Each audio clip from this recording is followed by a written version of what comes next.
You know, if there's a major metro PD that we see really kind of handles their business regularly on the channel, it's today's.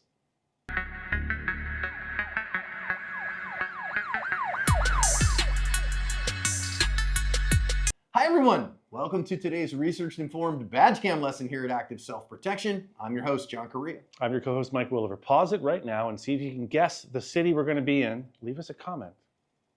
Houston, Texas. Lucky Gunner is my recommended trusted provider of freedom seeds for range or defensive use. In stock, good prices, and rocket fast shipping are why I go back again and again.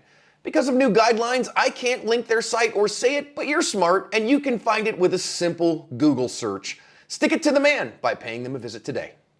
Officers are en route because of a 911 call of an armed robbery in progress. A man has robbed a Family Dollar store. Just a wonderful place to rob with a machete. And they are going to find him and chase him down. We have badge cam audio. Let's listen in.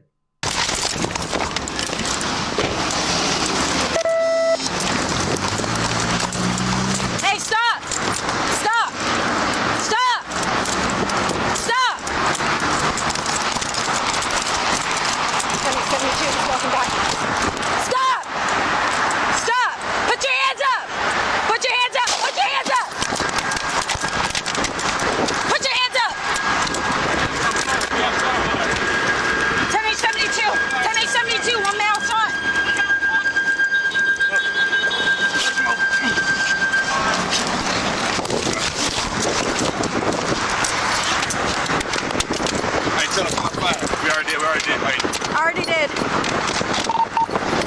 We have shots fired. We're getting one right now. 10-8-72, I'm going to need HST.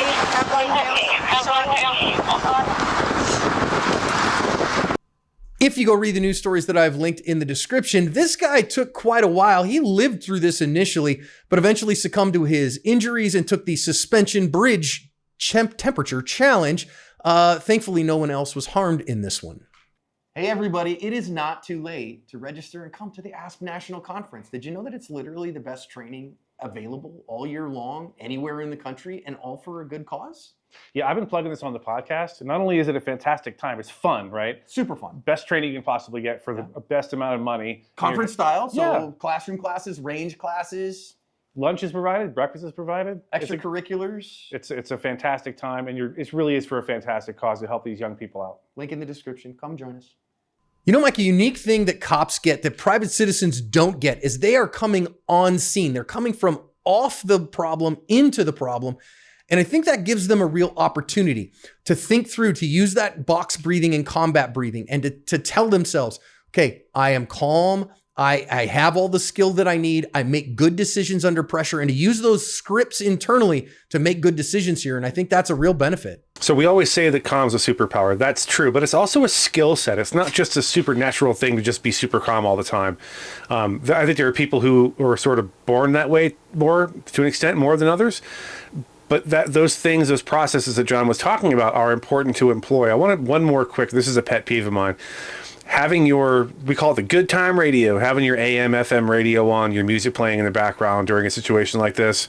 It comes out over the radio, it garbles your transmissions. Turn the stupid radio off and leave it off until all this stuff is over, because that could jeopardize your ability to communicate with your partners. Just my little old man yelling at clouds moment.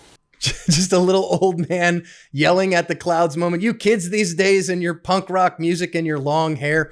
I'm just going to make a quick statement here as well. This is a female officer. There's plenty of times that we hear, you know, women have no business being cops. This woman is a badass, okay? And she handles her business incredibly well, and she has every business being a cop. And so, you know, we get more of these on the channel than people think, but confirmation bias gets us all, fellas. So let's chill out on that. I think she made a bunch of great decisions here. Number one, I really feel like she pursued, but she stayed calm. And I love the fact here, Mike, that she kind of slowed her roll. She called out from a distance and didn't compress her distance ridiculously fast. Instead, she left a little bit of distance there that gave her more time when everything went to hell. Yeah, absolutely. I'm going to say this about that. the whole female officer thing is a little tired and worn out. I work with a ton of fantastic female officers, deputies, federal agents, parole officers, probation officers over the year that did a great job and bring a skill set that a lot of men don't have. So just my 2 cents on that. I'll say this: her ability to assess the situation quickly and go, okay, this is where I need to be. This is what's happening. This is what my partners are coming the other way, for example. Good thing to know. And just assess it and not overreact and not compress her time. She let him come to her. She gave him an opportunity to slow down or maybe reconsider his life choices. He decided not to do that, but not because she could press the time or the distance, but because the suspect did. So I think, other than my complaint with the radio, she's handling this really well so far. And I get it. A police officer's mission is to take people into custody. So eventually you've got to compress the distance in order to get handcuffs on somebody. But especially when you've got an armed suspect, and especially when they are armed with what you think is a machete, turns out it's like a tree trimmer, still a deadly threat. You want to maintain that distance. You have an infinite distance tool in your hands. You have a functionally infinite distance tool in the handgun. So maintain the distance. She did that really, really well. Now, once she makes that command, he realizes he's got officers coming at him from the other side and decides he's coming this way. Why did he make that decision? I don't know. Could have just kept running and the other officers would have had to deal with it. But I do want to zoom it in here and stop it and recognize he is now running at you with his machete, tree trimmer, thingamabob raised above his head. He's just decided to go all in. Okay, man. It's either you or him at this point. It is Thunderdome. So who's better at this deadly force game, you or him? Because I'll guarantee you he's willing to hack you to bits to get away from you if you want to. So is your skill set up to it? Thank God, Mike, hers was. So this is definitely not a suicide by cop. I know some people might wonder if that's it. Why was he exhibiting these behaviors?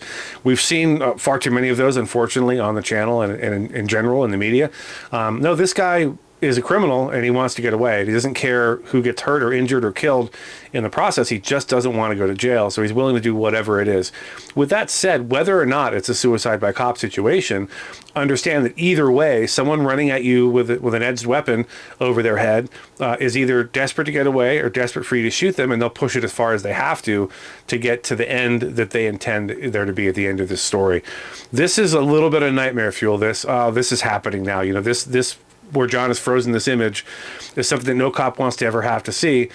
But if you do see it, I don't want it to be the first time you've considered the possibility you may have to use deadly force in the course of your duties. She had clearly thought through this before. Wouldn't surprise me if she was maybe a veteran or maybe had been in other serious use of force prior to this, because she just handles herself very, very well. Now, I want to say there are angle issues here, and she really handles them well. So as we see here, he's going to compress this distance really fast. Of course, I was zoomed in here, but as that moves forward, look how fast he's able to cover the distance. She says, put your hands up. He's not going to. And here is where her gunshot breaks. Now, if you look at how far they are between them, I'm going to say he is approximately 7 yards away. He is somewhere right about 21-ish feet away when it breaks. So full value presentation. The one thing I want to say is if you go kind of down this bridge sidewalk, there are other officers coming her way. She is, on the other hand, on the right side, which keeps them out of her backstop. I can't tell you if she did that on purpose or not. I sure hope she did. But she also aims high, hits him in the face rather than in the chest. So again, not endangering her fellow officers. And that to me, if she did it just on pure blind luck, okay, fine. If that was intentional, that's pretty high level stuff. Yeah, I suspect it was, quite frankly. And I'll say this about the shooting angle. Yeah, obviously, if there's your partners are running, down this and they're in this enclosed space where they can't really move very much right or left, it's important that you do your best to clear your backstop. There's not a really great backstop in any direction here. There's people and buildings and cars and whatever else. But yeah, I do want her to move to the right and give her partners that extra chance to not be in the backdrop, because although she may be a very good shot and very confident in her abilities and confident in her equipment, the fact is the guy's running at a high rate of speed. You might miss. There's a really good possibility you're going to miss with that first shot. So I think every bit of buffer that you can give yourself, give the general public and your partners running down the other way, is good. Give yourself as much cushion as you can. I think this guy looked one way and saw two male officers and says, no, I'll choose the female, and he chose poorly. He did choose poorly, and thankfully she was skilled on that day. No one else is going to come and save you on that day. You've got to be enough, and she was enough. And I did pause it here so you can see what implement he was using there. It's like I say, a big tree saw. And quite frankly, Mike, that's nightmare fuel, man. Somebody attacks you with that thing. It's not just going to cut you. It's going to rip you to shreds. And is this guy a deadly threat that needed to be dealt with as a deadly threat? He absolutely was. Is this officer justified to shoot him? Unequivocally, yes. I think she did a great job. And, I get it. Haha. We talk about the Special Pants Brigade, but I think she's a member. Concur. Yes. And if you are out there watching this and you know this officer, please send her to me, Mike at activeselfprotection.com. We'd love to get her one of our newly minted Special Pants Brigade patches. I think the Special Pants Brigade is a unisex division of any police department or sheriff's department, in as much as it just takes what it takes. It takes the internal fortitude, the preparation, the training, the will to survive, and the instinct to go, no, this is what's happening. I'm in this right now. I need to deal with it. No one's coming to save me, as John liked to say. And she did that. She dealt with it. And yeah, for the record, John, that saw is terrifying. I don't want to be within a mile of that thing with somebody wielding it against me. So I think, yeah, deadly force was clearly justified. Yep, 100%. And I think laudable that these officers then worked hard to try to save his life once they got him into custody. I think that is in keeping with the highest traditions of policing work, and good for them for that. I will say as well, if you look in the upper right-hand corner here, this officer's name is Officer Jumanji. And I think that is going to probably lead to some jokes about, probably her partners give her a hard time about that. But she made the other guy lose his game of Jumanji this day and covered her asp.